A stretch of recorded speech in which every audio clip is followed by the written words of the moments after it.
Isso tudo é muito estranho, é a primeira vez que eu faço isso na vida, então vamos lá, segura minha mão. Esse é o primeiro episódio do Não Solicitada, que é o meu podcast. E para você que não me conhece das outras redes sociais, meu nome é Ana Carolina, mas você pode me chamar de Ana Caru, ou só Caru. Eu tenho 28 anos, eu sou publicitária. Eu tenho uma comunidade literária, que é o Ana Caru e Livros, e eu falo comunidade porque é multiplataformas. Eu tô no Instagram, tô no TikTok, tô no YouTube. Então, lá eu falo sobre literatura, às vezes eu trago alguma coisa de cinema também, mas majoritariamente conteúdo literário. Se você gosta de romances, romantasias, fantasias, me acompanha por lá, eu prometo que eu sou muito legal. Mas esse podcast surgiu da vontade de falar sobre outras coisas também. Eu acho que depois que eu me formei, eu aprendi, depois de formado, olha só que irônico, que eu gosto muito de comunicação. Eu gosto muito de estudar o comportamento humano em sociedade, o consumo. Eu gosto de estudar sobre relacionamentos. Eu gosto de cinema, eu gosto de música, eu gosto de viagem, eu gosto de falar sobre o momento da minha vida que eu vivo com os meus amigos, as pessoas próximas a mim. E eu sentia falta de ter esse espaço que não fosse o meu arroba literário, vamos dizer assim. E dessa necessidade surgiu o Não Solicitada, que é esse podcast, em que eu vou falar sobre todas as coisas que eu acabei de mencionar. Inicialmente vai ser um podcast quinzenal, porque, como eu falei, eu já tenho projeto de literatura, então eu quero ver se eu consigo encontrar um ritmo legal. Então, para eu não começar já surtando e com muitas demandas e tudo mais, eu vou fazer quinzenal. Se eu conseguir me adaptar, vocês vão ter que me ouvir semanalmente. Mas pelo menos nesse primeiro mês, 2 meses de início, vamos fazer quinzenal, só para eu também não, né?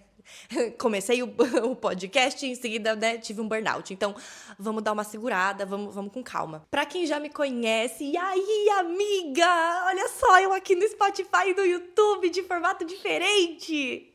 É muito estranho, eu tô muito empolgada, mas ao mesmo tempo eu tô até meio sem fala, porque eu tô tão acostumada a falar sobre literatura que agora eu vou ter que falar sobre outras coisas. Eu não sei do que eu vou falar. Mas vamos falar sobre começos de ano? Eu acho que é um ótimo início pro podcast, pra essa nova era. Eu sou insuportável com inícios de ano, porque eu acho que eu coloco muito simbolismo, né, na virada do ano e, né, um novo ciclo e tudo mais. Então, 2 coisas acontecem no fim do ano, entre o fim do ano e o começo do ano seguinte. Eu começo a me coçar para fazer faxina de fim de ano, então visitar documento, visitar gaveta, visitar tudo que eu tenho na minha casa e fazer uma limpa, realmente tirar entulho de coisas que eu vou, enfim, passar pra frente, doar, ou vai pro lixo, coisa que eu não uso mais, que tá vencida, se bobear. E depois disso, eu começo a preparação pro ano seguinte. A gente pode até chamar de rebranding pro ano seguinte. Eu não levo tão drasticamente dessa forma, porque no fim das contas eu não vou mudar da água pro vinho. Eu só vou trabalhar aspectos que eu analisei do meu ano e que eu quero mudar pro ano seguinte. E aí a gente entra naquela bolha deliciosa, que assim, eu não sei se você tá, mas eu tô e é maravilhoso. Que é aquela coisa de você fazer o seu mood board. Você, sabe, você visualizar o que você quer pro seu ano. E aí eu faço realmente uma repaginação do meu desktop.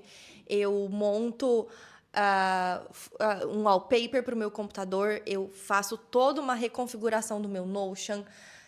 Faço as minhas metas pro ano seguinte. E é uma coisa que eu gosto bastante. Só que ao mesmo tempo, eu sei que não é o tipo de meta que eu vou ficar assim me pressionando pra fazer acontecer. E se não acontecer, oh meu Deus, eu sou um lixo. Eu acho que não é pra gente ver dessa forma. O que eu faço? Eu tento.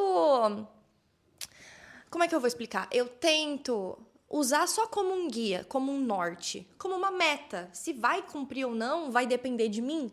Só que eu também não vou fazer coisas que são mirambulantes ou que fogem completamente da minha rotina ou do meu dia a dia para fazer isso acontecer.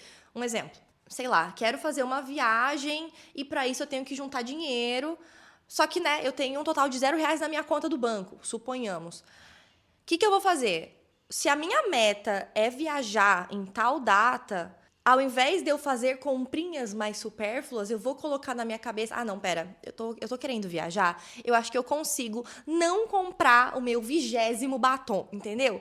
Eu não preciso de um livro novo, trazendo para esse contexto literário, porque a gente sai, mas nunca sai 100%. Eu não preciso comprar esse livro agora. Se eu olhar para minha estante, eu tenho vários livros não lidos. Por que eu vou comprar mais um? A minha vida não vai acabar se eu não comprar esse lançamento ou esse livro que tá hypado. E tá tudo bem.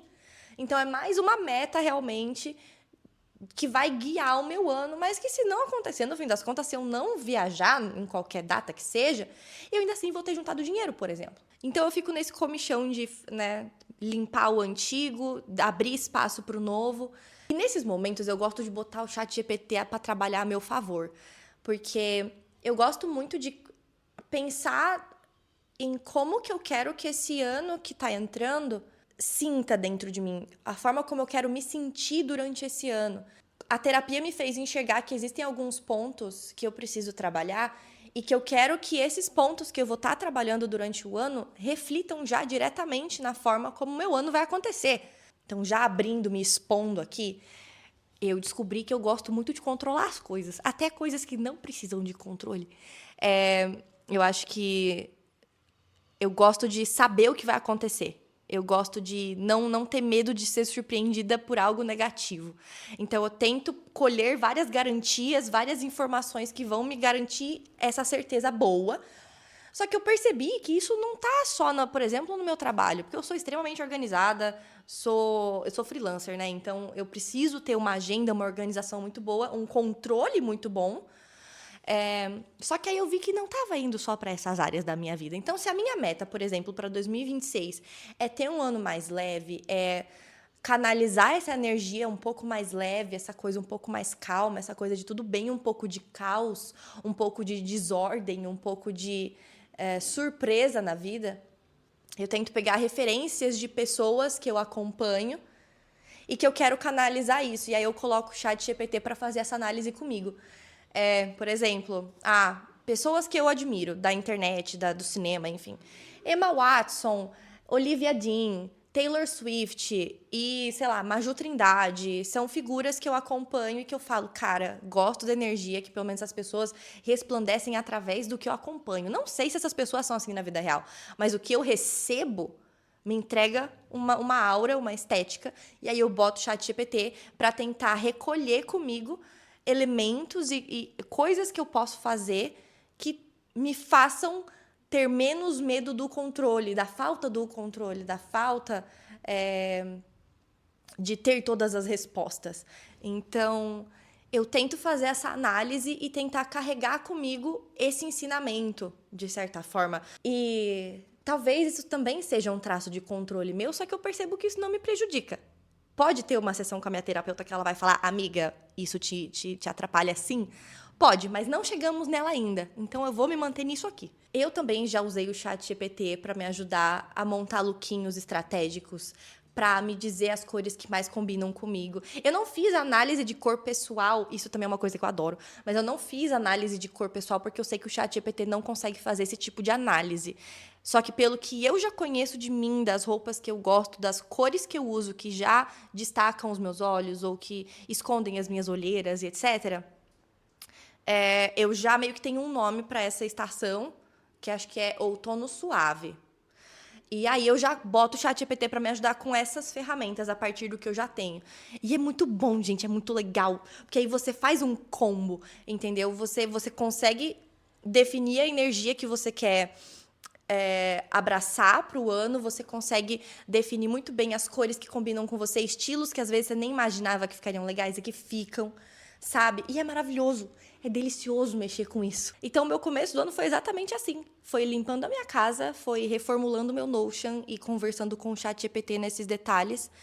E eu tenho boas esperanças, Esperança é uma coisa que parece que já passou, né? Eu tenho boas expectativas para 2026. Eu quero estar colocando em prática muita coisa que eu aprendi na terapia no ano passado.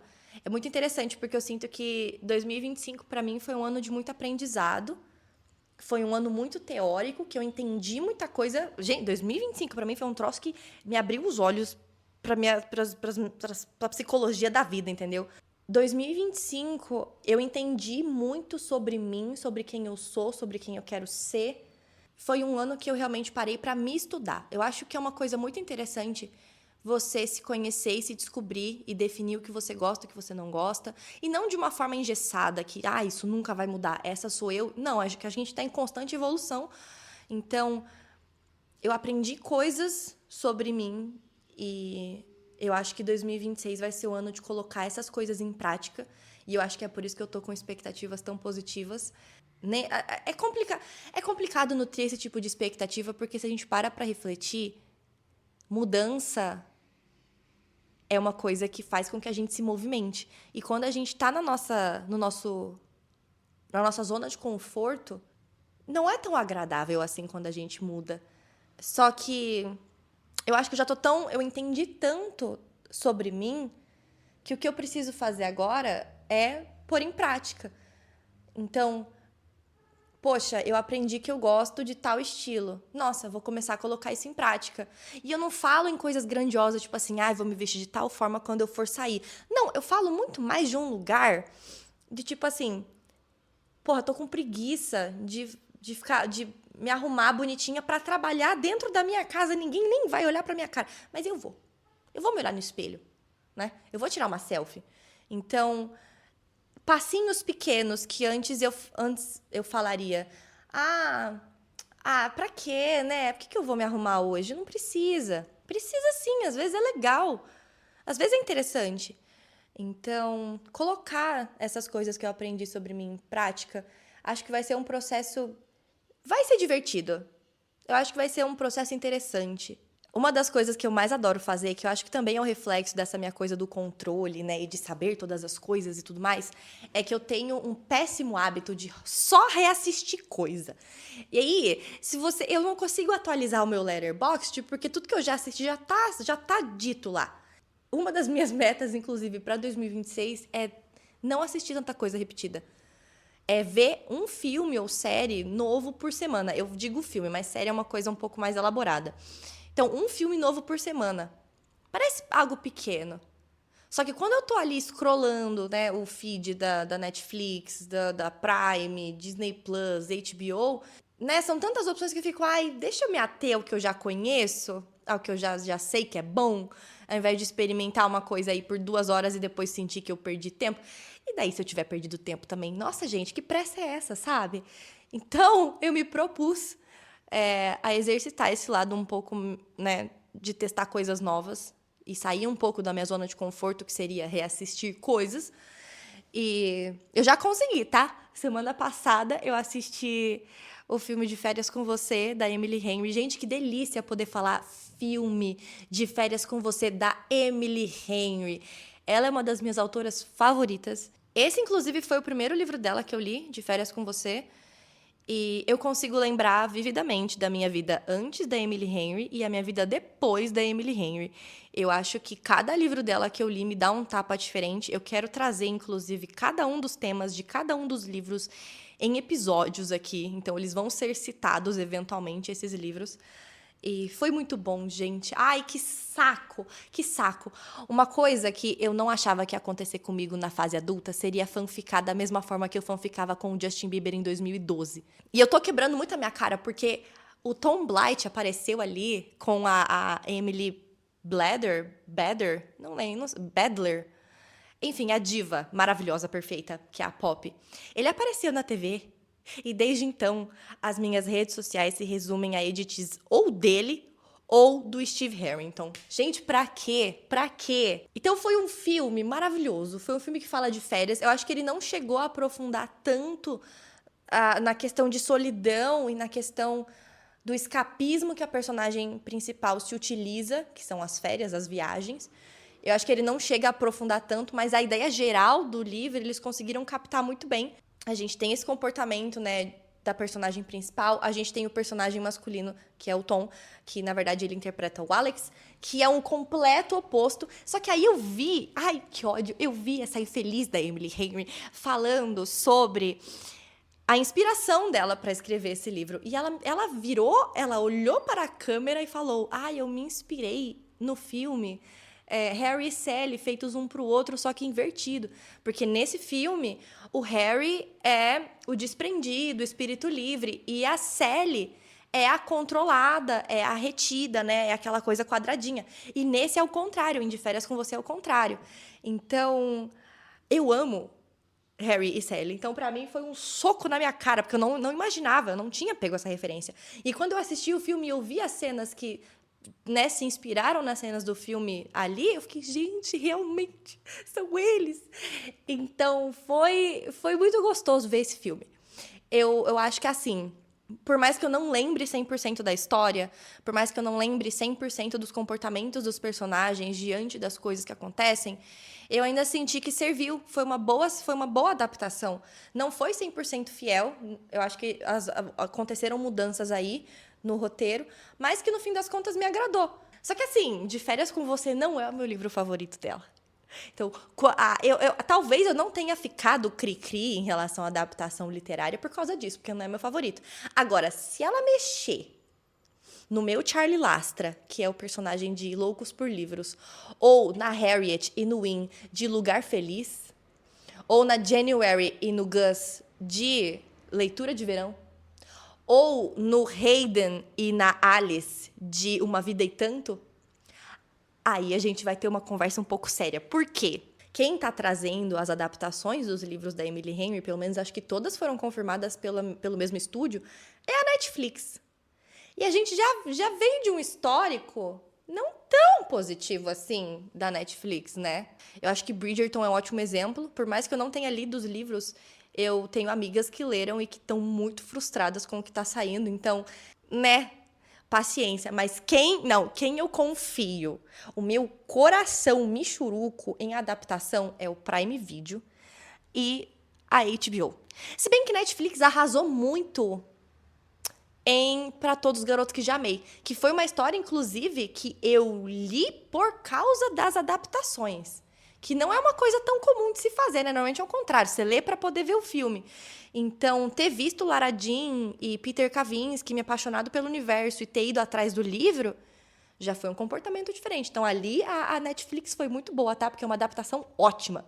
Mas Prime Video trazendo Off Campus, Prime Video trazendo Maxton Hall, que mais que eles confirmaram? Gente, eles vão trazer A Hipótese do Amor, pelo amor de Deus.